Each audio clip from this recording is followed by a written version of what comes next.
No one knows what. Isn't this short circuit? Jono, this is tech linked. It had short circuit. Get out of here! Get out! God damn, I hate that channel. Instagram is rolling out support for NFTs this week because apparently they're tired of Twitter hogging all the discourse about which social media platform is the worst. NFTs of artwork will be marked with a label that says digital collectible, and according to Meta, they'll also shimmer.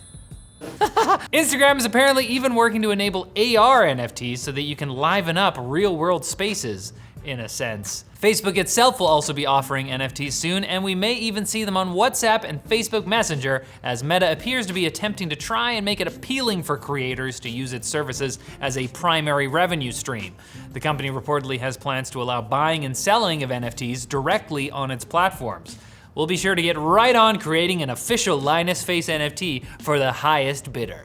Man, I would love to meet that guy. Speaking of social media, we finally have some specifics on Elon Musk's vision for Twitter following his $44 billion acquisition of the social media giant. According to an investor pitch deck, Elon is aiming to get 931 million users, super random number, onto Twitter by 2028, which would be over, wait, there's probably some significance to 931. Is it a sex thing? What is it? It's 420 plus 69 times 4. 420 plus 69 plus... Anyways, it would be over 4 times as many users that are on the Bird site today. He also wants revenue to increase by over 5 times by the same date. And he may be on track to get there the way inflation is going now. Am I right? Expect Twitter to push more subscription offerings as well, as Musk wants subscriptions to make up nearly half of Twitter revenue to reduce the service's reliance on advertising.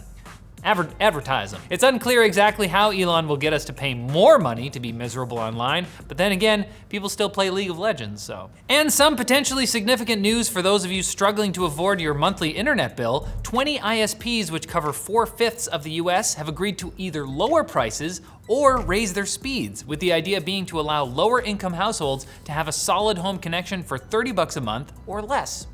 Industry giants such as Verizon, AT&T, and Comcast are all included in the program, which is available to any family making no more than twice the federal poverty level, or families participating in certain public assistance programs. It appears many folks should be able to get speeds in the 100 to 200 megabit range for that $30 per month price ceiling, which is frankly awesome news. Can I complain about paying like double that for less speed up here in Canada? Kind of tasteless in this context? Okay, all right, fine, yeah. Now it's time for Quick Bits, brought to you by Brilliant, the website and app that makes learning STEM accessible and fun. It's like if they made exercise fun. Oh, that's sports. Brilliant is about active learning, so it's chock full of interactive visual problems to solve. Plus, there's no harsh grading, long lectures, or strict time limits because you're here to have fun and learn. It's about you, BB. Check out the new Everyday Math course and refresh your knowledge of foundational math topics like percentages, fractions, and basic geometry, or dive into any of the 60 other different courses. Brilliant is your oyster. Join today using our link down below, and the first 200 people will save 20% off a yearly subscription. That's brilliant.org/techlink. Come on, get smart. Quick Bits aren't exactly what you think. I can guess what you're thinking they are right now. I know, you're way off. Not even close. A new challenger has appeared in the SSD space. It's none other than ASUS, which posted a teaser on its Taiwanese Facebook page regarding the upcoming ROG Strix SQ7. It's an M.2 SSD that supports PCIe 4.0 and looks to have a base capacity of 1 terabyte. Although we don't have any independent numbers regarding performance, ASUS reserves the Strix branding for its high-end products, so I'd be surprised if it ends up being a dud. If it is, it shall be Strixen from the record. We have another adjustment in the expected launch date for Intel's Arc desktop graphics cards. Based on a report from Igor's lab, look for them on shelves sometime in either July or August. The new release window represents yet another delay, possibly due to software issues,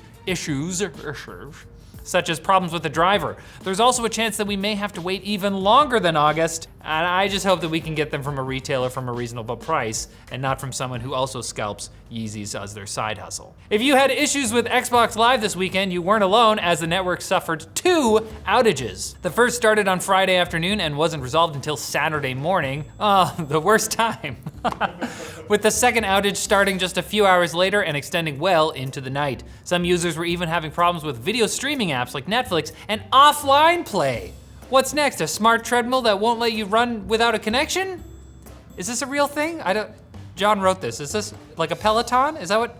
You'd expect features like Android Auto and Apple CarPlay to be standard kit on higher end makes like BMW, but the German company is actually now shipping some cars without them because of the current chip shortage. Given how expensive BMWs tend to be, the move is sure to ruffle some feathers, but the good news is that cars currently sold without these features will be getting them via a software update by the end of June. What? But I thought it was a chip problem.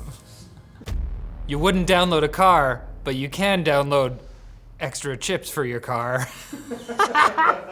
And ransomware has shut down a US college permanently after a cyber attack crippled most of its critical systems in December. Lincoln College, a small private school in downstate Illinois, was already struggling with the financial impact of the pandemic, and the ransomware fiasco apparently broke the camel's back after a 157-year run. The good news is that I imagine students will be off the hook for those outrageous loans. John's on fire today. And I know it's outrageous, but this episode is over. Come back on Wednesday for more tech news, freshly scraped from the creamy center of a black hole. So yeah, this would have made sense if I did the intro that I wrote instead of Jono ruining it. So can I start Short Circuit now? No, you can never start Short gonna film Circuit. now. It's a bad place. It's a great place. I'm never coming back.